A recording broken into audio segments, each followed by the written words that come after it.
L'aromathérapie, premièrement, c'est l'utilisation des huiles essentielles authentiques, et ce mot-là est important, à des fins thérapeutiques. Donc, les huiles essentielles, ce ne sont pas des parfums, contrairement à ce que la plupart des gens pensent.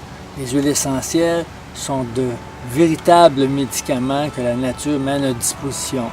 Donc, les huiles essentielles proviennent des plantes aromatiques qu'on retrouve souvent dans la cuisine. On prépare souvent des mets à base de plantes aromatiques, mais il y a beaucoup d'autres plantes aromatiques qu'on ne se sert pas en cuisine. Alors, les plantes aromatiques contiennent une essence, et cette essence-là est extraite à partir de la distillation à la vapeur d'eau.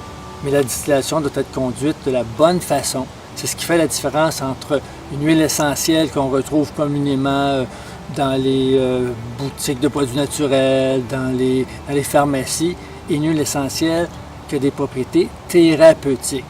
Donc, encore une fois, les huiles essentielles ne sont pas des parfums. Les huiles essentielles ne soignent pas par rapport à l'odeur. L'odeur a un effet tout à fait secondaire. Des recherches qui ont été faites en Allemagne ont montré que même les personnes anosmiques vont ressentir les effets des huiles essentielles. Donc, si quelqu'un a perdu le sens de l'odorat, qu'on lui fait inhaler une huile essentielle de lavande, la personne ne peut pas savoir qu'elle respire de la lavande, mais pourtant, on a la preuve que cette huile essentielle de lavande-là, une fois qu'elle a pénétré dans le flux sanguin, va produire des effets, par exemple, calmants au niveau du cerveau, ce qui est démontré par les ondes électriques qu'on peut enregistrer avec un électroencéphalogramme.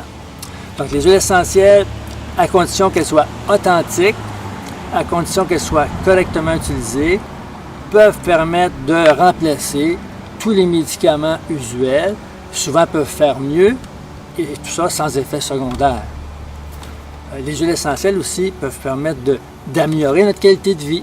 On peut les utiliser à tous les jours, que ce soit pour relaxer, pour prévenir des infections virales, ainsi de suite, pour augmenter une vigilance mentale.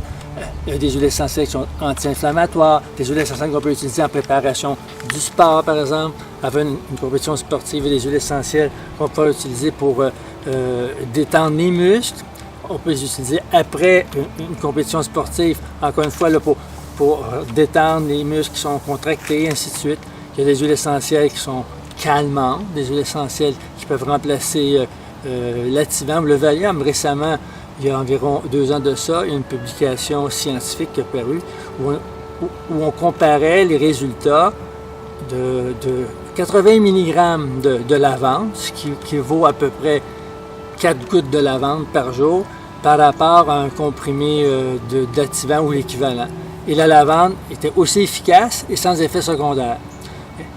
Alors, il y a des huiles essentielles, je viens d'écrire un livre sur les huiles essentielles du cancer. Il y a des huiles essentielles qui peuvent protéger contre le cancer, mais qui peuvent aider aussi à guérir le cancer.